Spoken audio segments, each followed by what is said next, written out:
having said all that, what we'll usually do is I have this larger pig that I can demo and show you where things are at, which is an advantage. But then we have the smaller ones for you guys to dissect, which sometimes you can see things equally well or better, but they're also much quicker and easier to dissect. So that's why I'm kind of showing you the two different sizes.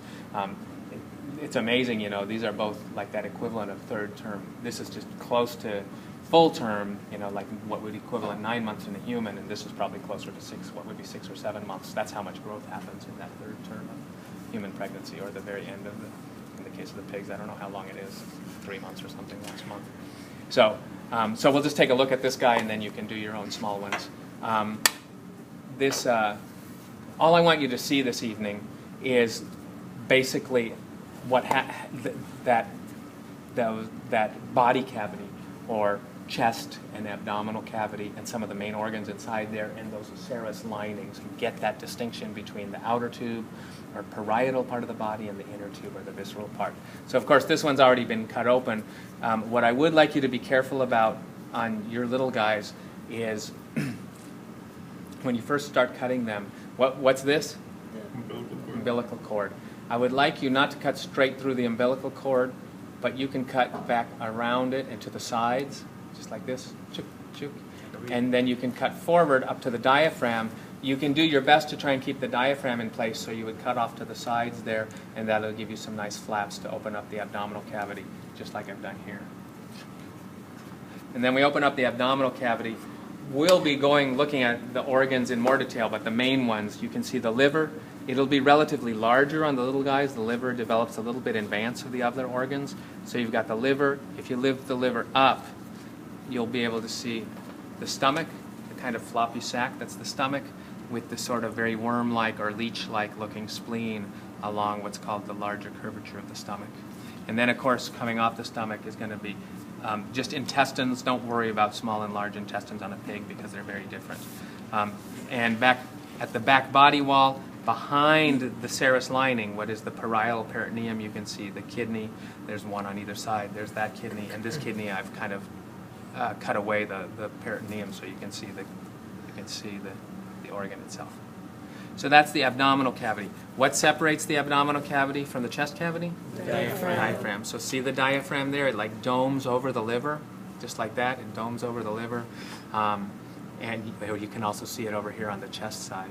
Okay, so you can see it on either side. So in the chest cavity, you know, there you can do a cut up the middle. You can try to cut back on the sides again to keep the diaphragm in place. It'll be harder on the little ones, but it doesn't matter. And then cut off to the sides and open up the chest cavity. When you do that, you're going to see the heart in the middle in its own little sac of this very wispy serous lining material called the pericardial sac. So the heart has its own sac of serous lining around it. Remember, it started developing way up in front of the head. When the whole thing curled up, it gets inserted into the chest cavity, so it's got its own interesting developmental trajectory. But there you can see there's that serous line, that pericardial sac that we've cut away. You'll see that intact, that thin sac over the entire heart. There it is on that side, on that side. I've just cut it away so we can see the heart. And then on either side, we've got our other topic for today, lungs. Okay. The serous linings, just real quick, in the chest cavity, they're the pleura. On the outside of the right, this is the parietal part of the body, right? Mm-hmm. Muscle, skin, and bones. That's the parietal pleura. At the back, you'll see it connects. There's like a mesentery, and it comes onto the surface of the lungs. It's extremely tightly adhered. You can't really see it. When we look at our dried lungs, you'll see that. And on the surface of the lungs, it would be the visceral pleura. Mm-hmm. Okay. In the abdominal cavity, now it's peritoneum, right? Abdominal or peritoneal cavity. Mm-hmm. This is the peritoneum on the outer part of the body, right? There's the muscular abdominal wall. That's parietal peritoneum, okay? Covering over the kidneys. At the back, it connects up to every part of the intestines. If I hold this loop of intestines up, you're going to see that mesentery with the blood vessels and the nerves going through it. I'll just hold it up so everybody can see the light shining through there. See the thin wispy stuff with the light shining through it? Mm-hmm. That's mesentery, and you can see the blood vessels and nerves in there. Everybody see it? Mm-hmm. See what I mean? Mm-hmm. That's mesentery, and the visceral peritoneum is just, again, very tightly adhered on the surface of the intestines. It also covers everything. It covers the stomach, it covers the liver. It's even more tight on the liver. You just can't lift it off there, but trust me, it's there. Okay? Does that make sense?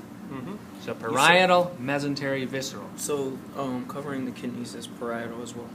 Yes. Yeah. And the kidneys are unusual. They work like a visceral organ, but they form in the outer part of the body.